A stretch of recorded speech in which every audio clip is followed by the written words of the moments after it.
Depuis plus de 15 ans, une silhouette hante l'imaginaire collectif. Grande, anormalement mince, vêtue d'un costume noir impeccable. Et surtout, totalement dépourvue de visage.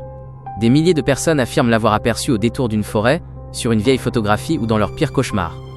Pourtant, une seule question demeure.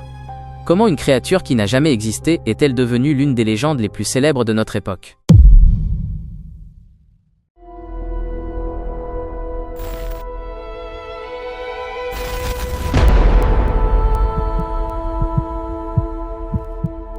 Tout commence à la fin des années 2000. Internet est alors en pleine expansion.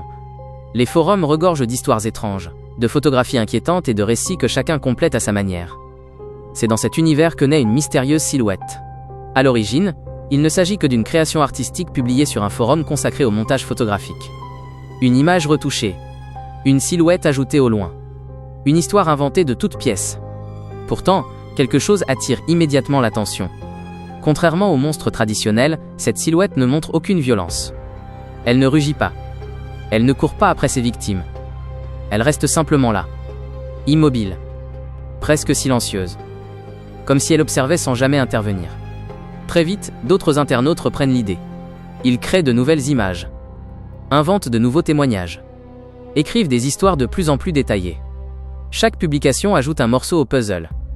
En quelques mois seulement, la légende prend une ampleur inattendue. Des milliers de personnes commencent à partager ces récits, parfois sans savoir qu'ils sont entièrement fictifs. Au fil du temps, la silhouette devient un véritable phénomène culturel. Des vidéos apparaissent sur YouTube. Des jeux vidéo sont développés.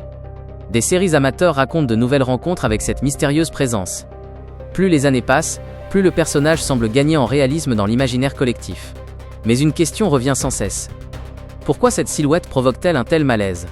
Les spécialistes de la perception expliquent que notre cerveau est programmé pour reconnaître immédiatement un visage humain. Lorsque ce visage disparaît ou semble incomplet, une sensation d'inconfort apparaît naturellement. C'est ce que les psychologues appellent parfois l'effet de l'inconnu. Notre imagination cherche à combler ce vide, et c'est précisément là que naît la peur. La taille de cette silhouette joue également un rôle important.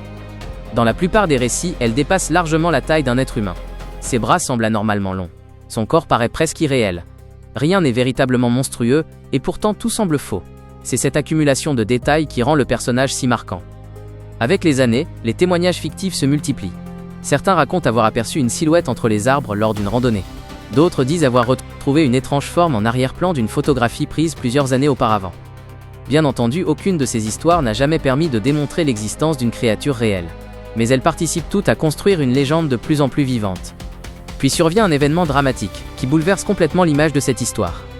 Aux États-Unis, une affaire criminelle impliquant plusieurs adolescentes est rapidement associée à cette légende d'Internet. Les médias du monde entier s'emparent du sujet. Pendant plusieurs semaines, le personnage quitte le simple domaine de la fiction pour devenir un véritable phénomène de société. Cette affaire rappelle surtout qu'une œuvre de fiction peut parfois être interprétée de manière extrêmement dangereuse lorsqu'elle est sortie de son contexte. Malgré cette période sombre, la légende continue d'évoluer. Aujourd'hui encore, elle inspire des jeux, des films, des romans et des milliers de vidéos.